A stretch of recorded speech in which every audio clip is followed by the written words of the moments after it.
என் இயேசுவே என்னோடு பேசிடும், உமது வழியில் என்றும் நான் நடந்திட பேசிடும், உமது வழியில் என்றும் நான் நடந்திட பேசிடும். ஆண்டவரே, உமது வழி நடக்க எங்களுக்கு தொடர்ந்து நல்ல ஆலோசனைகளை தான் அடினை மறைத்து வெளிப்படும். இயேசுவின் மூலம் ஜெபங்களும் நல்ல பிதாவே, ஆம். இன்றைய தியானத்திற்காக ஆதியாமத்தின் புஸ்தகம் 1ஆம் அதிகாரம் 4ஆம் வசனம். ஆதியாகமும் எல்லாரும் பைபிளை திருப்பிக் கொள்வோம். பைபிள் கொண்டது எல்லாரும் பைபிளை திருப்பி ஆதியாகமும் 1ஆம் அதிகாரம் 4ஆம் வசனம். வெளிச்சம் நல்லது என்று தேவன் கண்டார், வெளிச்சத்தையும் இருளையும் தேவன் வெவ்வேறாக பிரித்தார். வெளிச்சத்தை உருவாக்கி, இன்றைக்கு உள்ள செய்தியின் தலைப்பு நல்லதென்று கண்டு பிரிக்கிற தேவன். எல்லாம் சொல்லுங்க, நல்லதென்று கண்டதை, உங்களை பார்த்தான் சொன்னேன், நல்லதென்று கண்டதை பிரிக்கிற தேவன். சரி, இங்கே ஆண்டவர் வெளிச்சத்தை நல்லதென்று கண்டார், வெளிச்சத்தை உருவாக்கினார். திரும்ப சொல்லுகிறது, வெளிச்சத்தை நல்லதென்று கண்டபடினால் இருளையும் வெளிச்சத்தையும் வெவ்வேறாக பிரித்தார். சரி, வெளிச்சத்தை படைத்தார். அப்ப இருள் எங்கிருந்து வந்தது? 1ஆம் வசனத்தை வாசிங்க. இருள் எங்கிருந்து வந்தது? ஆதியிலே தேவன் வானத்தையும் பூமியையும் சிருஷ்டித்தார். பூமியானது ஒழுங்கின்மையும் வெறுமையுமாய் இருந்தது. ஆழத்தின் மேல் இருள் இருந்தது. எல்லாம் சொல்லுங்க, ஆழத்தின் மேல். இப்போ வெளிச்சத்தை சிருஷ்டித்தார்.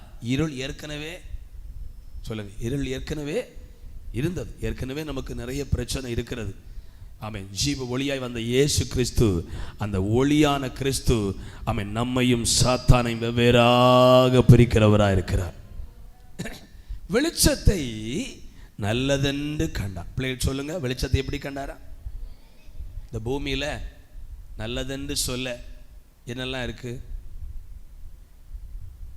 ஒருவன் சொன்னா இயேசுவிடத்துல, நல்ல போதகரே அப்படி போட்டான். இயேசு சொன்னார், என்ன நீ நல்லவன் என்று சொல்வானே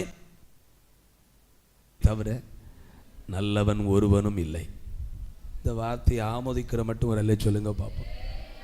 சில பிள்ளைகளை நல்லவன் என்று சொல்லுகிறது உண்டு, புருஷனை நல்லவர்கள் என்று சொல்லுகிறது உண்டு, உயிர் நண்பனை நல்லவர்கள் என்று சொல்லுகிறவர்கள் உண்டு. பைபிள் சொல்லுது, தேவன் ஒருவரை தவிர நல்லவன் ஒருவனும் இல்லை. வெளிச்சத்தை நல்லதென்று கண்டார். எத்தனை வெளிச்சத்தை நல்லதுன்னு காண்கிறீங்க? அப்ப இருளை தீயதென்று கண்டார். நல்லது கண்ட அந்த வெளிச்சத்தை இருளை விட்டு வெவ்வேறாய் பிரித்தார். ஆகவே எனக்கு அன்பான தேவனுடைய பிள்ளைகளை, அதை குறித்து சில வசனங்களை பாருங்க. மத்தேயு 13:49 வாசிங்க. மத்தேயு 13:49.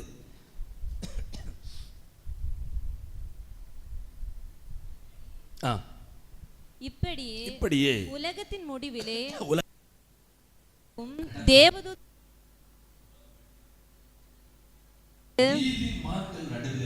பொல்லாதவர்களை பிரித்து அவர்களை அக்கினி சூளையிலே போடுவார். கடைசி காலத்தில் தேவன் ஒன்றை செய்ய போறார். நீதிமானையும் பாவியும் வெவ்வேறாய் பிரிக்க போகிறார். அதற்கு இயேசு சொல்லும் போது, வெள்ளாடுகளையும் செம்மறி ஆடுகளையும், பொதுவா வெள்ளாடை பார்த்தா பார்க்க நல்ல நீண்ட வாலு, நீண்ட காது. இப்போ சோத்திரம், பெரிய ஆடெல்லாம் இருக்கு. ஆனா அந்த செம்மறி ஆடை துறை பார்த்துருக்கிறீங்க, காது இருக்காது, வால் இருக்காது. அதை பார்க்கவே பரிதாபமாக இருக்கு, பார்ப்பதற்கு அழகும் இருக்காது. ஆனால் தேவன் அதை தான் வலது பக்கத்து நிற்க வைக்க போகிறாரா? அல்லேலூயா. செம்மறி ஆடு, அதுக்கு ஒரு குணம் உண்டு. 1000 இல்லை 7000 ஆடு இருந்தாலும் ஒரு மேய்ப்பை நடத்தி கொண்டு போகலாம். நம்ம வீட்டை விட வெள்ளாடோ நடத்த முடியுமா? அவுத்து விட்டு பாருங்க, சண்டைக்கு குறைவில்லை. வேலி தாண்டி போய் ரோஜா கம்பையும் வெள்ளரிக்காயும் சாப்பிட்டு வந்துடும், சண்டைக்கு குறைவில்லை. ஆனால் வெள்ளாட ஒரு சிக்னல் கொடுத்தா போதும். நம்ம நாகூர் தாண்டி போகும்போது பார்த்துருக்குறோமே, சொத்திரம் அவர் சத்தம் போடுறான், அது அப்படியே டேர்ன் ஆகுது, இடப்பக்கம் திரும்புது, நிற்குது, போகுது. தேவனுடைய பிள்ளைகளே, செம்பரி ஆடையும் வெவ்வேறாய் வெள்ளாடையும் கர்த்தர் பிரிக்க போகிறார். சரி, தேவனுடைய பிள்ளைகளே, வெளிச்சத்தை நல்லதென்று கண்டு பிரித்தவர் நம்மையும் நல்லதென்று கண்டு கர்த்தர் பிரித்திருக்கிறார். எத்தனை பேர் நம்புறீங்க? இந்த உலகத்திலிருந்து என்னை பிரித்தெடுத்தாரு நம்புற மட்டும் ஒரு அல்ல சொல்லுங்க பாப்போம். ஹல்லேலூயா. தாயின் வயிற்றிலிருந்து பிள்ளை பிறந்தவுடன் தொப்புள் கொடின்னு ஒன்று, அதை கட்படி இல்லைன்னா 2 பேருக்கு ஆபத்து. அது தெரியுமா? 2 பேருக்கு ஆபத்து. அது போல எப்ப மனம் திரும்பி மூழ்கல் ஞானஸ்தானம் எடுத்தோமோ அன்றைக்கு உலகத்தோடும் பாரம்பரியத்தோடும் தொப்புள் கொடி வெட்டப்படணும். இல்லைன்னா 2 பேருக்கு ஆபத்து. கையை உயர்த்தி ஒரு அலையிலே சொல்லுங்க பாப்போம். கோணலும் மாறுபாடுமான சந்ததியை விட்டு விலகி உங்களை ரட்சித்துக் கொள்ளுங்கள். ஹல்லேலூயா. தேவனுடைய பிள்ளைகளே, அப்போ ஆண்டவர் வெளிச்சத்தை நல்லதென்று கண்டவர் வெளிச்சத்தை பார்ப்பது போல இங்க இருக்கிற சின்ன பிள்ளைகளின் பெரியோரை ஆண்டவர் பார்க்கிறாரு. ஹல்லேலூயா. ஆண்டவர் பிரிக்கிறார். ஹல்லேலூயா. பிரிப்பதற்கு நம்ம சம்மதிக்கணும். எக்ஸாம்பிள சொல்றேனே, பார்பர் ஷாப்புக்கு முடி வெட்ட போறோம், ஹேர் கட்டிங். அதுக்கு பேரெல்லாம் பலவிதமாக போட்டிருக்கிறேன். ஒரு கடையில் போட்டிருக்கிறேன், வந்தா வெட்டுவோம். என்ன வெட்டுவோம்? வந்தா வெட்டுவோம். முடிவெட்ட கடைக்கு பேர். இன்னும் பல பேர் போட்டிருக்கு. அங்கே போய் உட்கார்ந்து அந்த பார்பர் சில வார்த்தை சொல்லுவார். இப்படி திரும்புங்க, நேரி பாருங்க, இப்படி பாருங்க. இல்லை, அங்கே போய் உட்கார்ந்தோடனே எப்படி சொல்லிட்டு இருந்தா முடி வெட்ட முடியுமா பார்பர்? சொல்லுங்க. கத்தரி காதலையோ மூக்கிலையோ குத்திரும். பார்பர் ஷாப்பில் உட்கார சோமா தான் இருக்கும், உறக்கம் கூட வரும். ஆனா அந்த பார்பர் ஷாப்காரர் முடிவெட்டுகிறவர் வெட்டணும்னா சில நேரம் பிள்ளைகளை முடிவெட்ட கூட்டிட்டு வந்திருக்கும், முட்டை அடிக்க. தாத்தா பாட்டி இல்லைன்னா அப்பா அம்மா படுற பாடு, ஸ்வீட் வாங்கி தரலாம் மக்களே, அது போல அப்படின்னு பார்பர் ஷாப்பரை அடித்த போதும் கத்திரியை தூக்கி தள்ளும். ஸோ ஆனால் எவ்வளோ பாடுபட்டு, ஏன்னா எப்படியாவது மொட்டையிட்டே ஆகணும், 1 வயசு இல்லை. இப்படி இது போல ஆண்டவர் நம்மை பிரிக்கும் போது நம்ம சம்மதிக்கணும். சொல்லுங்க. பார்பர் ஷாப்புக்காரன் முடிவெட்டும் போது சம்மதிக்காது போல முடியாதுன்னு சொன்னா தேவன் விட்டுட்டு போயிடுவார். இப்போ ஒரு சைடு மட்டும் வெட்டியாச்சு, மீதி விட்டுட்டு போனால் எப்படி இருக்கும் தலை? அது இப்போ ஒரு மாடல் தான், அது வேற. ஆனால் எப்படி இருக்கும் யோசித்து பாருங்க. சில நேரம் அந்த பிள்ளைகள் வந்திருக்கிற பார்பர் ஷாப் வந்திருப்பாங்க, முடியை பார்த்தா ஃப்ரெண்டில் மொத்தம் அம்மா வெட்டி விட்டுருப்பாங்க. அம்மா முடிவெட்ட பிரயாசப்பட்டு ஃபெயில் ஆகி பார்பர் ஷாப்புக்காரனை கொண்டு விட்டுருப்பான். நான் இருக்கும்போது ஒருத்தன் வந்தா, இது யாரில் வெட்டினது? அம்மா வெட்டிச்சு. சும்மா ஃபுல்லாக வெட்ட சொல்ல வேண்டியதானே? கவனிங்க. பார்பர் ஷாப்புக்காரரு முடிவெட்டனா அவருக்கு நம்ம சம்மதிக்கணும். அல்லேலூயா. ஒரு மருத்துவர் நமக்கு மருத்துவம் செய்யணும்னா நம்ம சம்மதிக்கணும். இதுபோல கர்த்தர் நம்மை பிரிக்கும் போது இது வேலையாயிற்று என்று அறிந்து நம்ம பிரிப்பதற்கு சம்மதித்தால் கண்டிப்பா நம்மை வெளிச்சத்தை நல்லதாய் கண்டது போல நம்மையும் கண்டு வெவ்வேறாக செப்பரேட் பண்ணுவார். பைபிள் சொல்லுது, மனம் திரும்பும்படி ஆமென் அவளுக்கு தவணை கொடுத்தேன். அவளுக்கு வேசி மார்க்கத்தை விட்டு மனம் திரும்ப விருப்பமில்லை. கர்த்தர் நம்மை உலகத்திலிருந்து பல சோதனைகள் போராட்டம் வழியா பிரிப்பதற்கு பிரயாசப்படுவார். அப்ப நம்ம ஆண்டவரே நான் உமக்கு அடிமை என்று சொன்ன மரியாளை போல ஒப்பு கொடுத்தா நம்மை பாக்கியவதியாய் கர்த்தர் மாற்றுவார். நல்ல கையை அசைத்து எல்லாம் கையை அசைத்து ஒரு அல்லே சொல்லுவோம். வெளிச்சத்தை நல்லதென்று கண்டவர் வெளிச்சத்தை இருளை வெவ்வேறாய் பிரித்தது போல இந்த உலகத்தில் கோடிக்கணக்கான மக்கள் வாழுகிறாங்க. அதன் மத்தியிலே சில சிறு மந்தையாகிய ஜனங்களை அந்த வெளிச்சத்தை பிரித்தது போல பாவத்திலிருந்து உலகத்திலிருந்து வெவ்வேறாய் பிரிக்கிறார். நம்முடைய பிள்ளைகளும் அப்படிதான். தங்கச்சி மாதிரிலாம் கவனிங்க. அம்மா மட்டும் ஞானஸ்தானம் எடுத்து நீங்கள் அப்படியே வித்தியாசமாக வாழ்ந்து போகக்கூடாது. நீங்களும் ஞானஸ்தானம் எடுத்து தேவ பிள்ளைகளாய் மாறணும். அல்லேலூயா. பெற்றோருக்கு ஒரு ஆசை வேணும்.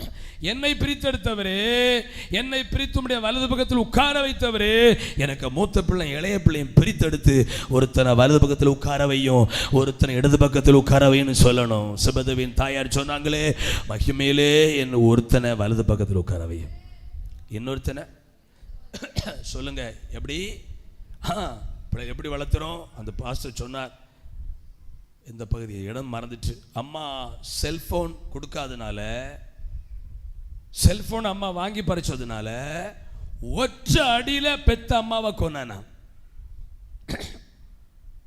ஒரே அடியில் அம்மா கொன்னானா. இன்னைக்கு சின்ன பிள்ளைகளுக்கு சொந்தரம் அந்த செல்போன் ஒரு அடிமையா மாறிட்டு, கிருபை என்ன இது வரைக்கும் அடிமைப்படுத்தலை, ஆனா அப்படியே தொடர்ந்து போயிட்டு அடிமைப்படுத்தல. அல்லேலூயா. சின்ன பிள்ளைகளுக்கு நீங்க அடிமையாக ஏதாவது ஒரு விதத்துல பெற்றெடுத்துட்டோம், வளர்த்து பரலோகம் கொண்டு சேர்க்கணும். அதுக்காக என்ன செய்யணுமோ ஜெபிச்சா ஜெபிங்க, ஏதாவது செய்து இந்த மொபைல் அடிக்ட் ஆக விடவே கூடாது. அல்லேலூயா. காமணிக்கு ஒரு மொபைல் பார்த்தானா 15 முறை எங்க இடல என்ன பார்க்கலன்னு கேட்கணும், வாங்கி பறிச்சணும். அப்படியே பிள்ளை சோமா அமைதியா இருக்குன்னு விட்டுறக்கூடாது. அல்லேலூயா. தேவனுடைய பிள்ளைகளை கவனிங்க. சோத்திரம். ஆண்டவர் விரும்புறது நம்மை பிரித்தெடுக்கிறார். அவருக்கு பிரித்தெடுக்க வல்லமை உண்டா இல்லையா? உண்டுன்னு எத்தனை விசுவாசிக்கிறீங்க? கண்டிப்பா உங்க பிள்ளைகளை வழி தப்பி போக விட மாட்டார், பிரித்து எடுப்பார். சம்மதிக்கலனா, வலையில மாட்டலனா பெரிய சூண்ட போடுவார். சூண்ட போட்டு கரையில் கொண்டு வந்து சேர்ப்பார். ஒரு சொல்லுங்க பார்ப்போம். கையாசித்து ஒரு அல்லேலூயா. புருஷனையும் அப்படிதான், பிள்ளைகளையும் அப்படிதான் விட மாட்டார். இங்கிருந்து கண்ணீரோடு ஜெபிக்க ஜெபிக்க என்ன செய்யணுமோ அங்கே கர்த்தர் சந்தித்து அவருக்குள்ளே கொண்டு வருவார். உலகம் அடிமைப்படுத்த விட மாட்டார். பிள்ளைகளுக்கு அட்வைஸோடு கூட நல்ல ஜெபம் பின்னால் இருக்கணும். எருசலேமின் குமாரத்திகளே, உங்களுக்காக எனக்காக அழாமல் உங்களுக்காகவும் சரி. தேவனுடைய பிள்ளைகளே, லேவியராகமம் புத்தகம் எதற்காக பிரித்தெடுக்கிறார்? லேவியராகமம் நல்லதென்று பிரித்தெடுத்தவர் இந்த உலகத்தில் சும்மா அப்படி விட்டு விடவா? லேவியராகமம் 20ஆம் அதிகாரம் 24ஆம் வசனம். லேவியராகமம் 20:24. நீங்கள் அவர்கள் தேசத்தை சுதந்திரிப்பீர்கள் என்று உங்களோட சொன்னேன், பாலும் தேசத்தை உங்களுக்கு சுதந்திரமாக கொடுப்பேன், உங்களை மற்ற ஜனங்களை விட்டு பிரித்தெடுத்த உங்கள் தேவனாகிய கர்த்தர் நானே. மற்ற ஜனங்களை விட்டு பிரித்தெடுத்த உங்கள் தேவனாய் கர்த்தர் நானே. வெளிச்சத்தை எதிலிருந்து பிரிச்சார்? சொல்லுங்க, எதிலிருந்து பிரித்தார்? பிரதர் சொல்லுங்க. வெளிச்சத்தை எங்கிலிருந்து பிரிச்சார்? இருளில் இருந்து வெளிச்சத்தை பிரிச்சார்.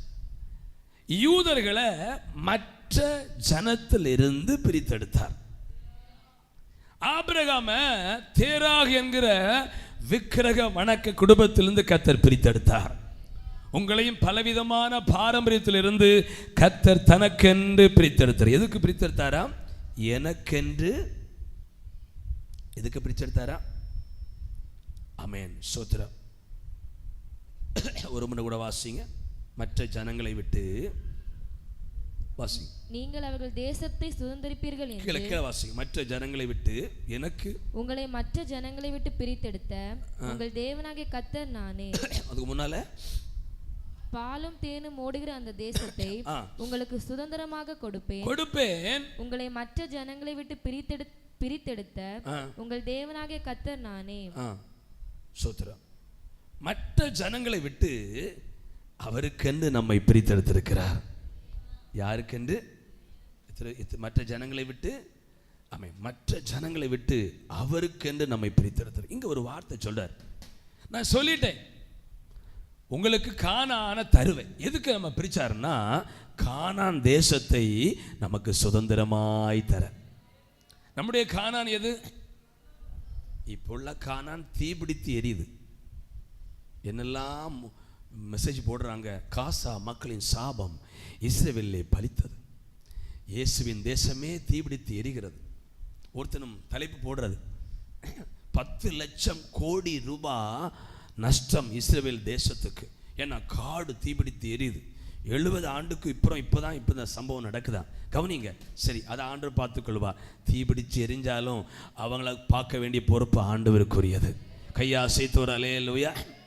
யூதர்களை மற்ற ஜனங்களை விட்டு கர்த்தர் பிரித்திருக்கிறார். இன்றைக்கு நீங்களும் நான் தான் ஆவிக்குரிய யூதர்கள். நல்லா கையை கொட்டி ஸ்தோத்திரம் பண்ணுங்க. பிள்ளை சொல்லு, என்ன யூதர்கள்?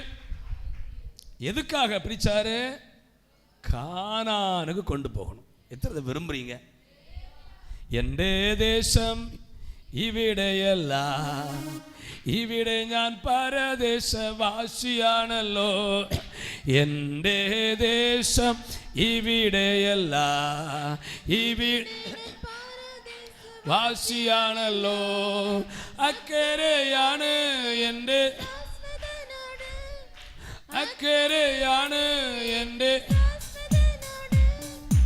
അവിടെ നിക്കൊരുകുന്ന പവനമുണ്ട്. അവിടെ നിക്കൊരുകുന്ന പവനമുണ്ട്. അക്കരയ്ക്ക് യാത്ര ചെയ്യും സഞ്ചാരി ഓളങ്ങൾ ഭയപ്പെടേണ്ട. അക്കരയ്ക്ക് സിയോൻ സഞ്ചാരി.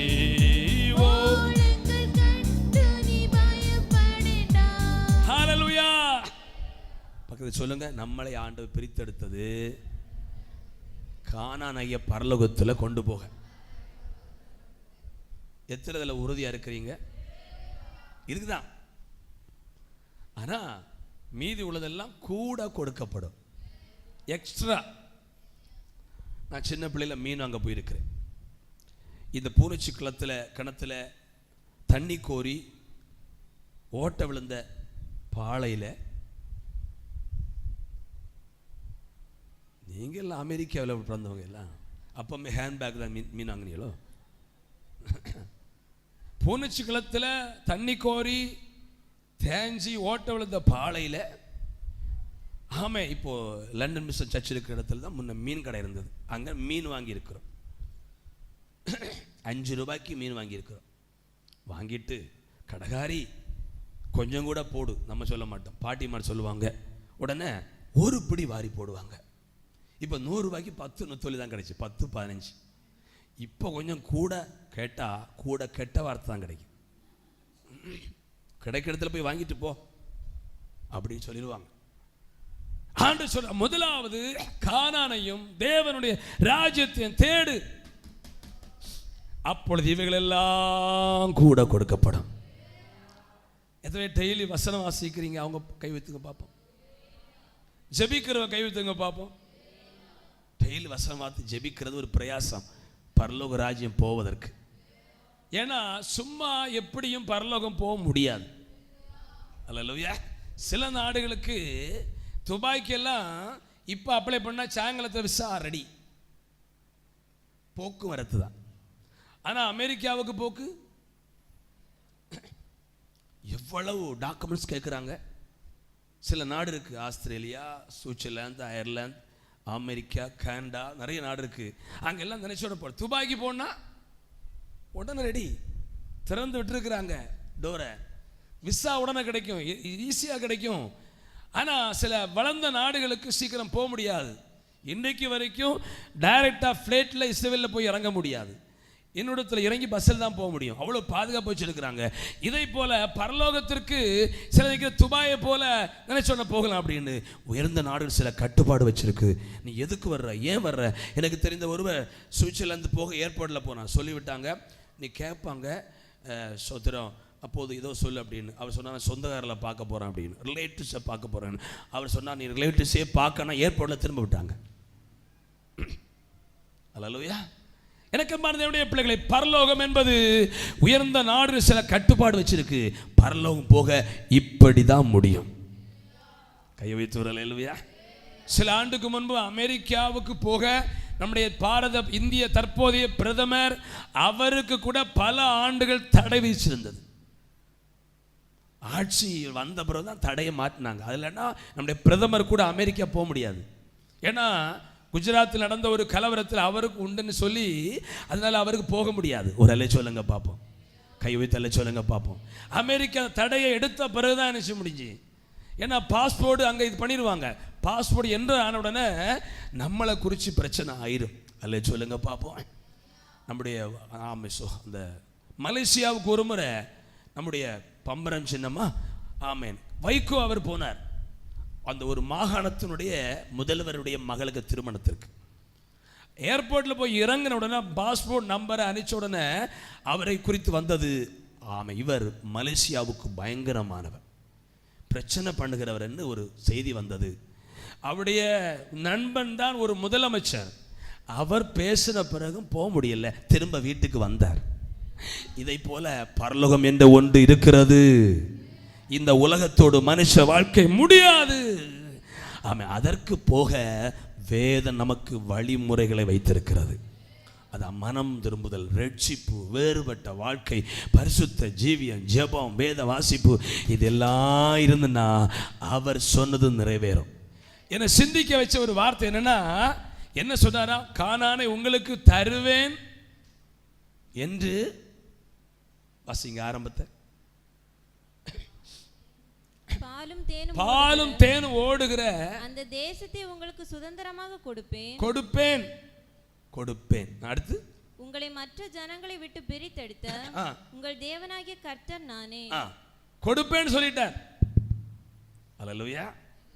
அதுக்காக நீ மற்ற ஜனங்களை விட்டு பிரியாம இருந்தேன்னா கொடுப்பேன்னு சொல்லுவேன், ஆனா தரமாட்டேன். கையாசை தூர். அல்லேலூயா.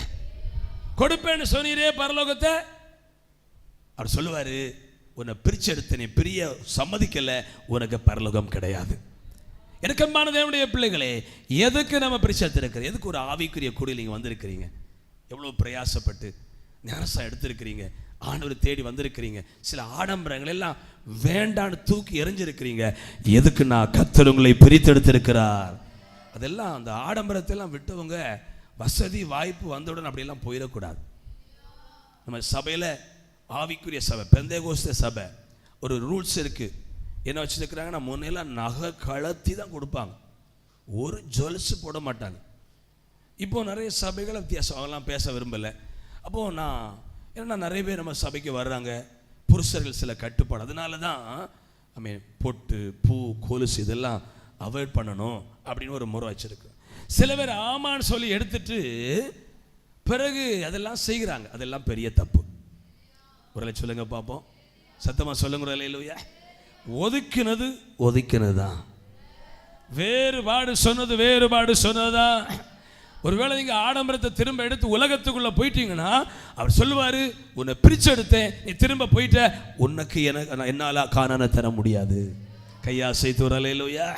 ஆகவே எனக்கு அன்பான தேவனுடைய பிள்ளைகளை கவனிங்க, எதுக்கு பிரிச்சான்னா கானானை தர. இன்னைக்கு நிறைய ஊழியர்கள் நிறைய காரியம் பேசுகிறாங்க, அதெல்லாம் உண்மையே கிடையாது. ஒன்று நான் சொல்லுகிறேனே,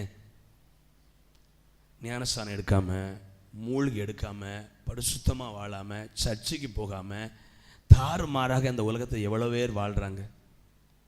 எல்லாருமே ஞானஸ்தானம் எடுத்தவங்களா சொல்லுங்க?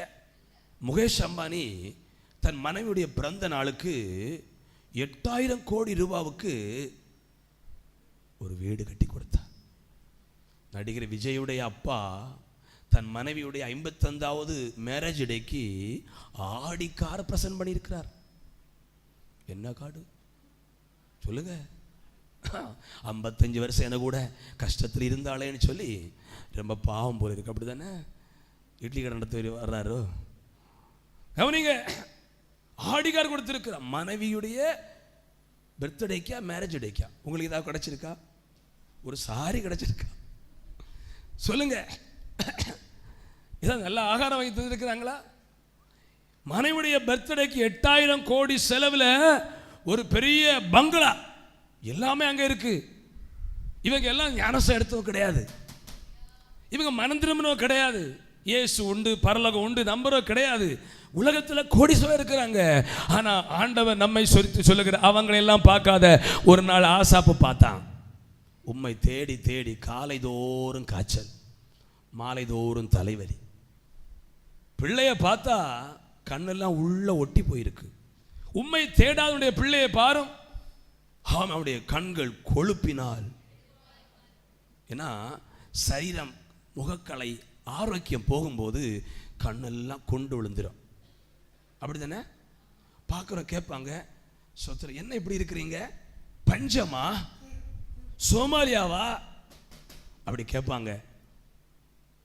ஆசாப் சொல்றாரு, என் பிள்ளைகளுக்கு நடக்கவே பலன் இல்லை, அவன் பிள்ளைகள் ஓடி விளையாடுகிறார்கள் இப்படின்னு. ஆசாப் தேவனை நம்பாதவன் நல்லா இருக்கிறான். உங்களுக்கு ஞானஸ்தானம் எடுத்து வேறுபட்டு இந்த ஆடம்பெல்லாம் வேண்டாம், பொட்டு பூக்குருசெல்லாம் தூக்கி எறிஞ்சி, சொத்திரம் மதுபானம் வேண்டாம், கெட்ட நண்பு வேண்டாம், தூக்கி எறிஞ்சி ஆண்டவர் எனக்கு ஒண்ணுமே நடக்கலையே என்று ஆசாப் சொன்னது போல நீங்களும் சொல்லிக் கொண்டிருக்கலாம். ஒரு நாள் ஆசாப்புக்கு ஒரு புத்தி வந்தது, இனி இப்படி இருந்தா சரியாவாது, தேவனுக்கு கோபம் வந்துடும் அப்படின்னு நேர சர்ச்சுக்குள்ள போனார். அங்க வந்தபோது அன்னைக்கு பிரசங்கம், ஆசாப்பே துன்மார்க்கனை பார்க்காதே, அவன் சர்க்கலான பாதையில் இருக்கிறான். நேற்று முன்தினம் ஒரு என்ன மங்களூரில் உள்ள ஒரு ஹிந்து ஒரு தலைவரை வெட்டி கொண்டு இருக்கிறாங்க. சோத்திரம். ஷனப்பொழுதுல வாகனத்தில் ஒரு வண்டி வந்து இடிக்கிறது, கீழே ரவுடிசம் இறங்குது, அவனை பிடிச்சு வெளியே போட்டு வெட்டி கொல்றாங்க. சோத்திரம். ஷனப்பொழுதுல இல்லாமல் போகிறார்கள். நமக்கு எவ்வளவு பெரிய ஒரு பாதுகாப்பு.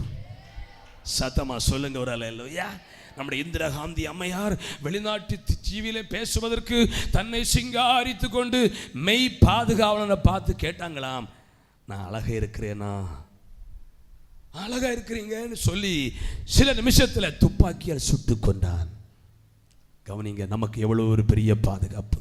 ஸ்ரீவில்லிபுத்தூர்ல ஒரு பெரிய கட்சி மீட்டிங்க்கு ஆமென் ஆமென் ராஜீவ் காந்தி அவர்கள் வந்தபோது ஒரு மனித பெண் தன் உடம்பெல்லாம் வெடிகுண்டை கட்டி கொண்டு பிரதமரை எவ்வளவு பாதுகாப்பாக கொண்டு வரணும் அப்படி ஒன்றும் இல்லாமல் அவன் கொண்டு வந்து மாலை போடவும் அந்த குண்டு வெடித்து சிதறினது. நம்முடைய நல்ல ஒரு பிரதமர் பீஸா போயிட்டார். அவருக்கு மெய் பாதுகாப்பாக இருந்த ஒரு இராணுவ வீரர் ரட்சிக்கப்பட்டவர். இந்த பெண் மாலை போட வந்த அந்த நேரத்தில் அவர் அவசரமாக அந்த இடத்திலிருந்து இன்னொரு காரியத்துக்காக கொஞ்சம் பக்கம் போயிருக்கிறார்.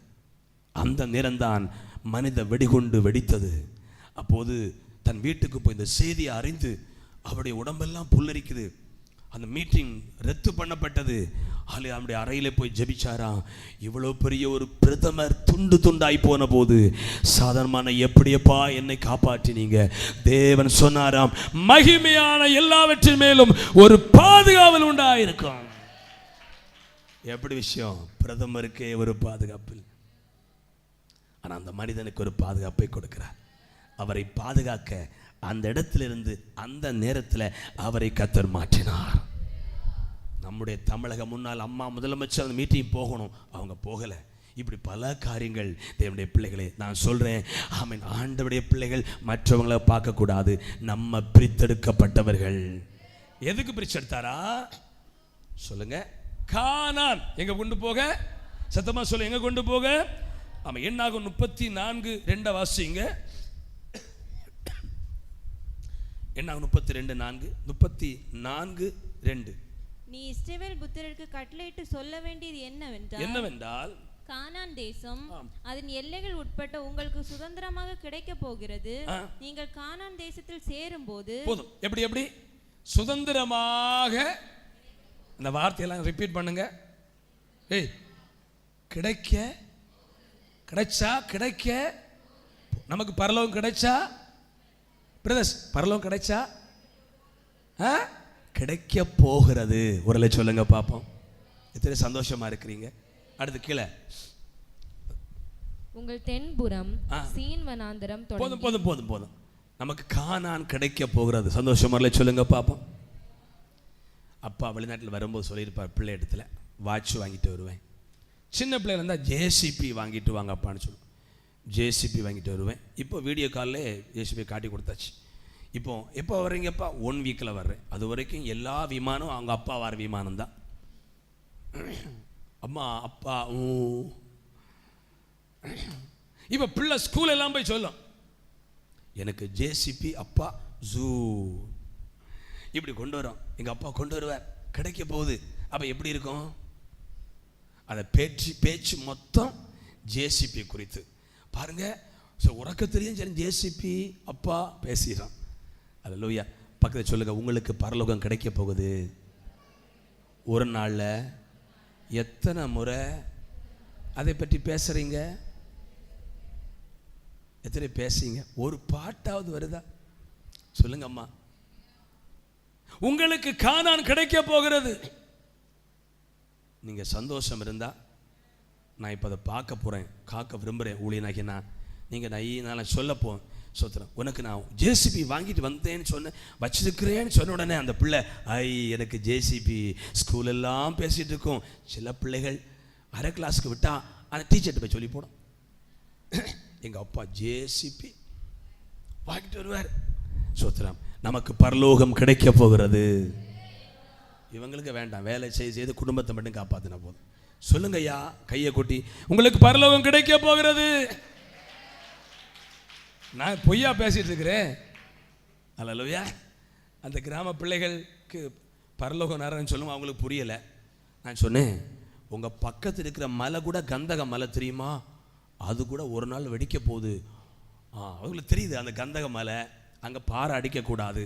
நமக்கு பிரச்சனை எங்கே இருக்கு சொல்லுங்கம்மா? பக்கத்தில் இருக்கு. வில்லுகுரியா, வில்லுகுரி தாண்டோன்னு அந்த மலை இருக்கு. ஸோ கந்தக மலை இருக்கு. நம்ம நினைக்க ஜப்பானில் தான், ஜப்பான் போன இடத்துல பூமி அடுக்கு ரொம்ப பப்படம் போல் சுலவாக இருக்குது. அதான் எர்த்குயிக் வருது. அர்ஜென்டினாவா சில நாட்டில் அது எர்த்குயிக் வந்திருக்கு. நம்ம நினைக்கிறது கன்னியாகுமரி மாவட்டத்துடைய பாறை அடுக்கு ஸ்ட்ராங்காக இருக்குது, ஏன்னா நம்ம எல்லாம் வீடு கட்டி இருக்கும். தேவனுடைய வேலை வரும்போது இந்த நம்முடைய முருங்கவளை, பள்ளியாடி, கன்னியாகுமரி, தமிழ்நாட்டுடைய அடுக்கும் பப்படம் போல பொடியும். சொல்லுங்க பார்ப்போம். அங்கதான் பூமி அடுக்கு ரொம்ப சின்னதா இருக்குது நினைக்கிறோம். இல்ல, நாள் வரும் அந்த பிள்ளைங்களுக்கு அந்த ஒரு உணர்வு வந்திருக்கிறது. ஒரு சொல்லுங்க பார்ப்போம். சொத்தமா சொல்ல போறேன். நாம அதை வாஞ்சிக்கிற பிள்ளைகள், தேவ மக்கள் கையை வைத்து ஒன்னே அல்லேலு இல்லைன்னா கையை கொடி ஸ்தோத்திரம் பண்ண, நமக்கு பரலோக ராஜ்யம் கிடைக்க போகிறது. நமக்கு பரலோக ராஜ்யம் கிடைக்க போகிறது. மதுரையில் சில இருக்கிற இருப்பை பார்த்து சொல்கிறேன். மதுரையில் ஒரு ஐயா ஊழியம் செய்தார். கவனிங்க. ஊழியம் செய்த போது ஒரு தாத்தாவிட சொன்னாரா, ஐயா தம்பி, இயேசு ஏற்றுக்கொண்டா என்ன கிடைக்கும்? அவர் சொன்னாராம், இயேசுவை நீங்கள் ஏற்றுக்கொண்டா உங்களுக்கு பரலோகத்தில் சிங்காசனம் கிடைக்கும், நல்ல ஒரு சேர் கிடைக்கும். அந்த தாத்தா பெருமூச்சு விட்டு சொன்னாரா, எங்க தம்பி கிடைக்க போகுது இந்த உலகத்தில் உண்மை சொன்னது, குறுங்கட்டி தராத தெய்வம். இப்போ உள்ள பிள்ளைகளுக்கு குறுங்கட்டின்னா தெரியுமா? மேலே ஒரு பலகை, ரெண்டு பலகை. இப்போ மாடலா சேர். இப்போ யார் இருந்து மீன் கழுவுறது, பாத்திரம் விளக்குறது எல்லாம் நின்றுதான். அல்லேலூயா. இப்போ உட்கார்ந்து எலும்பும் பலன் இல்லை. கையை வைத்து அல்லேலூயா. பூமியில உட்கார குறுங்கட்டி தராத தெய்வம் போதம்பி பரலோகத்தில் சேரு தர போறான், சிங்காசனம். சிலர் அப்படி நினைக்கிற போல இருக்கு. இல்லையே, தேவன் நமக்கு பரலோகத்தை தரப்போகிறார். பவுல் சொல்லுகிறார், இவ்வுலகம் அல்ல இனி வருகிறதையே நாடி தேடுகிறோம். எத்தனை நாடி தேடுறீங்க? அல்லேலூயா. எனக்கு அன்பான தேவனுடைய பிள்ளைகளே, பரலோகத்தை உனக்கு தருவேன் என்று சொல்லி இருக்கிறார். கானானை நமக்கு தருவேன், உனக்கு தருவேன்னு சொல்லி இருக்கிறார். அது மட்டுமல்ல, என்ன 35:10 என்ன 35:10 வாசிங்க. நீ இஸ்ரவேல் புத்திரரோட சொல்ல வேண்டியது என்னவென்றால் நீங்கள் யோர்தானை கடந்து கானான் தேசத்தில் பிரவேசிக்கும் போது. கவனிக்கிறீங்களா? இங்க இன்னும் மூழ்கி ஞானஸ்நானம் எடுக்காத 9ஆம் வகுப்புக்கு மேல இதுவரைக்கும் நான் மூழ்கி ஞானஸ்நானம் எடுக்காதவங்க மட்டும் கை வைத்து வரல சொல்லுங்க பார்ப்போம். அவங்களுக்கு கை வைத்த மடி. நான் மூழ்கி ஞானஸ்நானம் எடுத்தேன்னு சொல்ல கை வைத்துங்க பார்ப்போம். கை வைத்து சொல்லுங்க. யாரெல்லாம் எடுக்கலன்னு பார்க்கல, கொஞ்சம் நிறைய பிள்ளைகள் இருக்கிறாங்க. கை கலை போடுங்க. கானான தருவேன்னு சொல்லிட்டார், கிடைக்க போகிறது. அல்லேலூயா. சில பிள்ளைகளுக்கு அப்பா அம்மா ஒரு கண்டிஷன் போடுவாங்க. 10ஆம் வகுப்பு விளையாடுவாங்க பிள்ளைகள், சில பிள்ளைகள். அதனால் அம்மா ஏதோ வயலேருந்து வந்துடும், ஒருவேளை பைக்கோ மொபைல் ஃபோனோ லேப்டாப்போ கேட்டு தொந்தரவு பண்ணுவான். நீ 10ஆம் கிளாஸில் 12 இத்தனை மார்க் எடுத்தா உனக்கு தருவேன்னு சொல்லி சில பிள்ளை பாஸ் ஆயிடுவாங்க. பிறகு ஒரே தொந்தரவு தான். இங்கே ஆண்டவர் சொல்றாரு, உனக்கு தருவேன்னு சொல்ல, உனக்கு கானான் கிடைக்க போகுது. ஆனா யோர்தானை கடக்கணும். சிலருக்கு இப்ப தாரம் தருவீர்ல, இப்ப தாரம். ஆனா என்ன கடக்கணும்? சகோதரனே, வாலிப தம்பி, கவனிங்க. உலகத்து என்னெல்லாமோ சம்பவித்துக் கொண்டிருக்கு. ஸ்கூலை விட்டு ரோடு கிராஸ் பண்ண பிள்ளை அந்த விபிஎஸ்ல அதை பார்த்தாலே பரிதாபம். நல்ல ஹைட்டாக இருக்கிறா, இப்போ மூளை வளர்ச்சி இல்லாத ஒரு பிள்ளையை போல இதெல்லாமோ பேசிட்டு இருக்கிறா. தலையில் குறுக்கு மறுக்கா, தலை ஓடு அப்படியே பிளந்துட்டு. என்னெல்லாம் உலகத்தில் நடக்குது. சோத்திரம். இன்று நீ மரித்தால் நீ மோட்சராஜ்யம் போவாயா? ஆண்டவர் சொல்றார் இஸ்ரவேல் மக்களை பார்த்து, உனக்கு கானானை தருவேன், சந்தோஷம் தான், ஹாப்பி தான், கிடைக்கும் பரலோகம். ஆனா ஒரு கண்டிஷன், 10ஆம் கிளாஸ்ல பாஸ் ஆகணும்னு சொல்றது போல நீ யோர்தான பாஸ் ஆகி மறுபக்கம் போகணும்.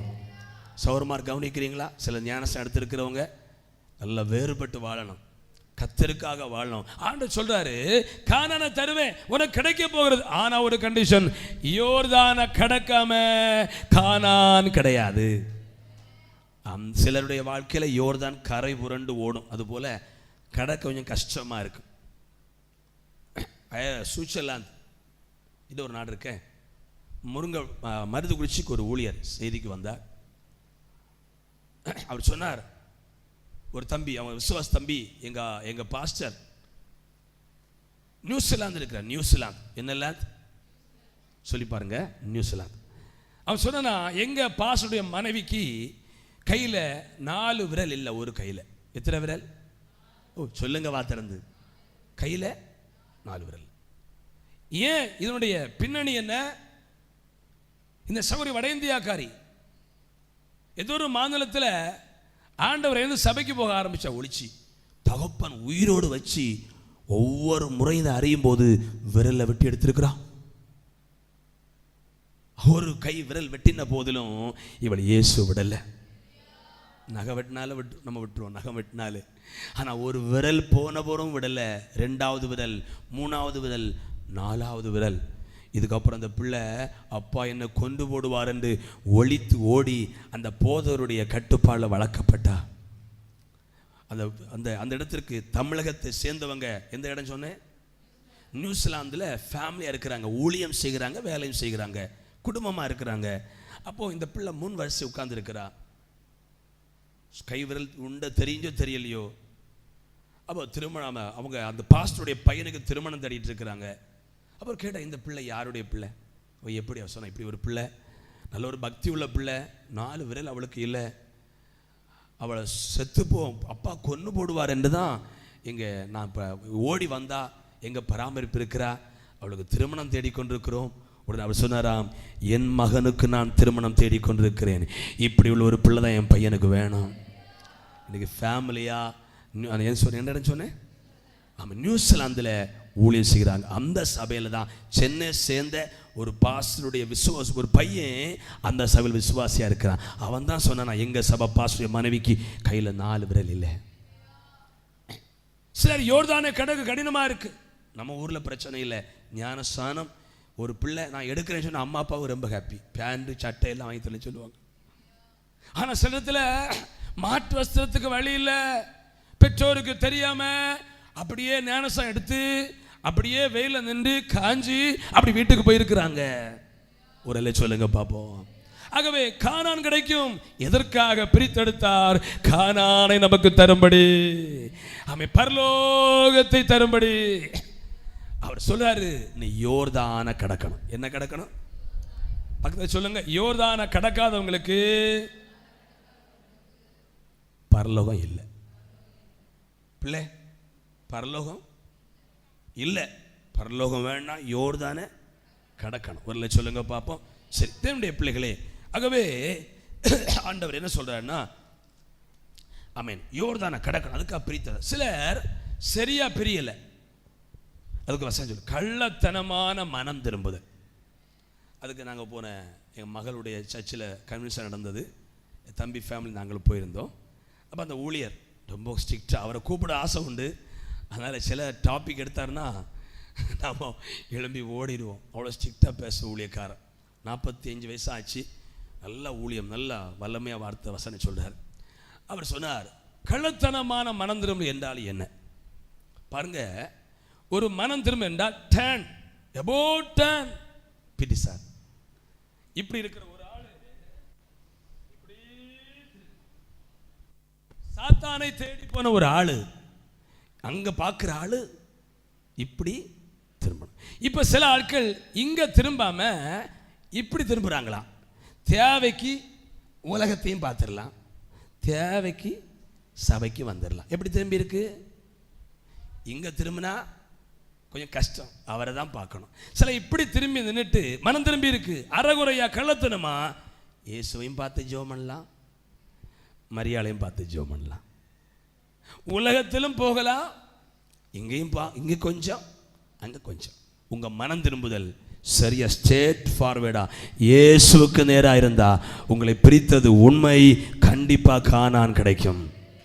இந்த கானானுடைய விளம்பரம் என்னன்னா பாலும் சொல்லுங்க தேனும். சில செய்தியுடைய ஹெட்டிங்கை பார்த்தாலே சொல்லுங்க, அங்க உள்ள பார்த்தா பாகிஸ்தான் ஆமா ராணுவ வீரர் தப்பி ஓட்டம், இந்திய ராணுவம் உள்ளே புகுந்தது. உள்ள பார்த்தா ஒண்ணு நடக்காது. கவனிங்க, ஏசு சொல்ற விளம்பரம், நீ போகிற கானான் பாலும் சொல்லுங்க. ஆனா அதுக்கு கிடைக்கணும்னா யோர்தான கடக்கணும். இதை கடக்கணும். சரி, எதுக்கு பிரிச்செடுத்தாரு? ரெண்டாவது துரிதமா சொல்லி நான் முடிக்கிறேன். லேவியராம் 20:26. லேவியராம் 20:26. கர்த்தராகிய நான் பரிசுத்தராய் இருக்கிறபடியினால் நீங்கள் எனக்கேற்ற பரிசுத்தவான்களாக இருப்பீர்களாக. நீங்கள் என்னுடையவர்களாய் இருக்கும்படிக்கு உங்களை மற்ற ஜனங்களை விட்டு பிரித்தெடுத்தேன். ரெண்டாவது எதுக்கு பிரிச்சாரா? belongs to me, என்னுடையவர்களா இருக்கணும். இனி சாத்தானுக்கு அதான் எலியா சொன்னார், 2 நினைவுகளால் நம்ம சபை மக்களுக்கு ஸ்தோத்திரம். சிலதான் எல்லாம் கேட்கும்போது நிறைய மக்கள் அங்கே ஒரு நாங்கள் நடத்துகிற இதுக்கு ஒரு லுத்தரன் சர்ச்சில் ஒரு பிள்ளை வர்றா, ஒரு 4-5 பிள்ளை கிறிஸ்தவ பிள்ளைகள், அவளுக்கு எல்லாம் கருப்பு கயிறு கிடக்கு. அப்போ ஒய்ஃப் கேட்டா, என்ன தங்க நல்லா பாடுறா, அவள் தான் எல்லா வசனமும் சொன்னான். அது எனக்கு காய்ச்சல் வரும், காய்ச்சல் வந்துச்சு, காலில் கடிகிற கயிறு இன்னும் வேறு ப்ராப்ளம்லாம் உண்டு, அது தீர்ந்த தானே கயிறு அவந்து போகும். நாங்கள் பள்ளி வாசலில் போய் கட்டுனா கயிறு. அது ஒரு பெருச சபை, லுத்தரன் சர்ச். பாருங்க, எங்கே போகிறதுங்க சுமக்கிறது பைபிள், காலை கிடக்கிற கயிறு எங்கே மந்திரிச்சது? பள்ளி, முஸ்லீம் பள்ளி வாசல்ல மந்திரிச்சது. ஆண்டவர் சொல்றாரு, இது கிறிஸ்தவத்தில் ஒரு பெரிய கூட்டம், ஆலயமும் விக்கிரமும், பேலியாலும் கிறிஸ்துவும், ஆனால் ஒரு சிறு கூட்டம் இருக்கிறது, நான் இயேசுடைய பிள்ளை. எதுக்கு பிரித்தெடுத்தேன்னா எனக்கு சொந்தமா இருக்கும்படிக்கு, என்னுடையவர்களா இருக்கும்படிக்கு. பைபிள் சொல்ற, நீங்க கிறிஸ்து என்னும் வேற ஒருவருடையவர் ஆகி.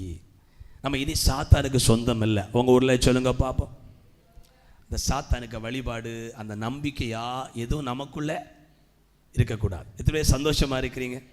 ஆமா பாஸ்டர், நான் அப்படிதான் வாழ கிருபை தருகிறேன்னு சொல்ல ஒரு அலை சொல்லுங்க பாப்போம். எதுக்கு பிரிச்செடுத்தாரா? நானே நீ நேராயிற்று, நம்முடையவர்கள் அல்ல, அவரே சரீரத்தின் நம்ம இனி நம்முடைய அதிகாரி யாரு? சத்தமா சொல்லுங்க.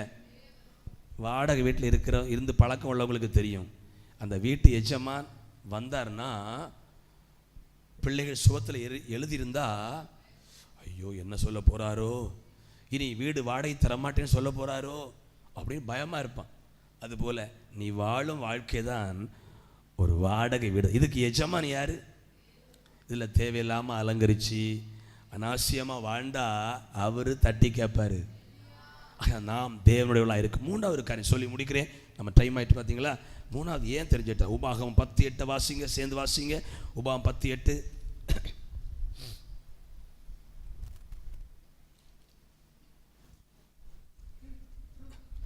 அக்காலத்திலே கர்த்தருடைய உடன்படிக்கை பெட்டியை சுமப்பதற்கும் இந்நாள் வரைக்கும் நடந்து வருகிறது போல கர்த்தருடைய சன்னதியிலே நின்று அவருக்கு ஆராதனை செய்வதற்கும் அவர் நாமத்தை கொண்டு ஆசீர்வதிப்பதற்கும். முதலாவது எதுக்கு நம்ம தெரிஞ்சிருச்சா? பிரதர் சொல்லுங்க, நீங்க சொல்லுங்க பிரதர் சொல்லுங்க.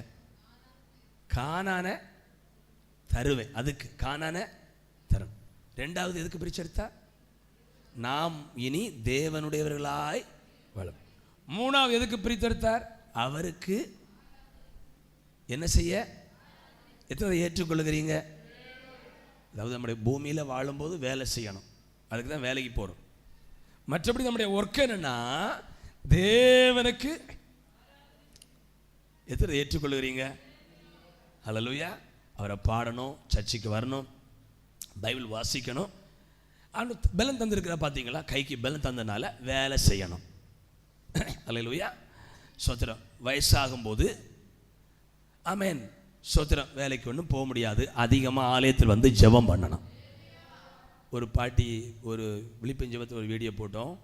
ஒரு பாட்டி என்ன சொன்னாங்கன்னா, சோத்திரம் சில நினைக்கிறாங்க நிறைய சம்பாதிச்சு வச்சா கடைசி காலத்தில் நல்லா சாப்பிடலான்னு நினைக்கிறாங்க. அவர் அந்த நல்ல பாட்டி இப்போ நேரம் எல்லாம் போடலை நினைக்கிறாங்க, கடைசி காலத்தில் ஆப்பிளை பார்த்தா சாப்பிட ஆசையாக இருக்கும், வாயில் எச்சி ஊறும், டாக்டர் சொன்ன ஞாபகம் வரும், ஆப்பிள் சாப்பிட்டா செத்து போவேன். இந்த பாட்டின்னு ஒரு கதை சொல்லுது, எனக்கு வீட்டில் பொரியில் ஒரு எலி மாட்டிட்டு, நேரமில்லை காட்டி தரல, எலி மாட்டிட்டு ஆமாம் 10 மணிக்கு டப்புன்னு சத்தம் கேட்டது, எனக்கு புரிஞ்சுது எலி மாட்டிட்டு. நான் காலை பார்த்தலான்னு பார்த்தா அவன் கதவை திறந்து பார்த்தா எலி உள்ளதாக இருக்குது.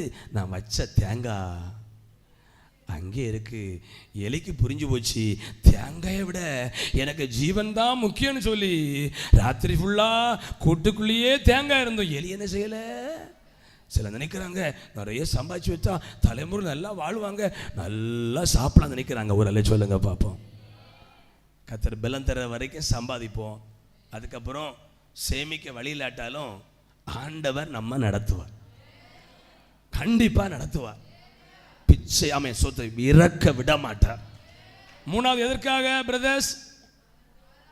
அப்போ நீங்கள் என் குடும்ப ஜெபம் பண்ணலை, அட்லீஸ்ட் பிள்ளைலாம் கூப்பிட்டு உட்கார வச்சு 2 பாட்டு பாடி ஜெபம் பண்ணலாமே. நிறைய வீட்டில் சகோதரமாருக்கு உழைச்சு போடுறாங்க, ஜெபத்தில் 0. சகோதரமார் கவனிங்க, வீட்டில் குடும்ப ஜெபம் பண்ணணும். உங்களை தெரிந்தெடுத்ததை ஆராதனை செய்ய. 2 பாட்டு பாடும்போது உட்கார முடியல, சேர்ல உட்கார்ந்து வசனம் வாசிச்சு 2 பாடல கை கொட்டி பாடுங்க. அல்லையில சொல்லுங்க பார்ப்போம். நாங்களும் குடும்ப ஜெபம் நிறைய பண்ண சொல்லலை, வீட்டில் ஆராதனை நடந்து கூட்டி சர்ச்சில் இருந்தாலும் அங்கே 11 மணிக்கு போகிற 25 நிமிஷங்களும் 2 பாட்டு பாடி வசனம் வச்சு தான் உறக்கத்து போகிறது. சபையில் கூட்டம் நடந்தார். சோத்திரம் பாருங்க. அப்போ குடும்ப ஜெபம் பண்ணணும் பிரதர்ஸ். உழைச்ச மட்டும் போதாது, நீங்கள் குடும்ப ஜெபத்தை உட்காரணும், ஒரு நேரத்தை ஒதுக்கணும். ஹல்லேலூயா. எதுக்கு நம்ம ஆண்டவர் பிரிச்சிருக்கிறாரா? சத்தமாக சொல்லுங்க ஒரு ஹல்லேலூயா. புலவர்களுக்கு ஒரு இது உண்டு. புலவர்கள் அவங்களுக்கு என்ன வேலைன்னா, ராஜாவை அவங்களுக்கு வேற ஒரு எப்போ ராஜாவை புகழ்ந்துப்பான். அப்படிதான் வேதநாத சாஸ்திரியர் வந்தார். அவங்களுக்கு ராஜாவுடைய கஜானாவிலிருந்து பிள்ளைகளுடைய கல்யாணத்து வரைக்கும் ஷேர் கொடுக்கப்படும். நீங்கள் ஏன் ஒரு புலவனை போல உங்கள் வாழ்க்கையில் எப்போ தேவனை புகழ்ந்து பாடக்கூடாது? எல்லாம் எளிமையாக இருப்போமா? கர்த்தரை புகழ்ந்து பாடக்கூடாது. உம்மை பாடாமல் யாரை நான் பாடுவேன்? அந்த பாடலை பாடுவோமா?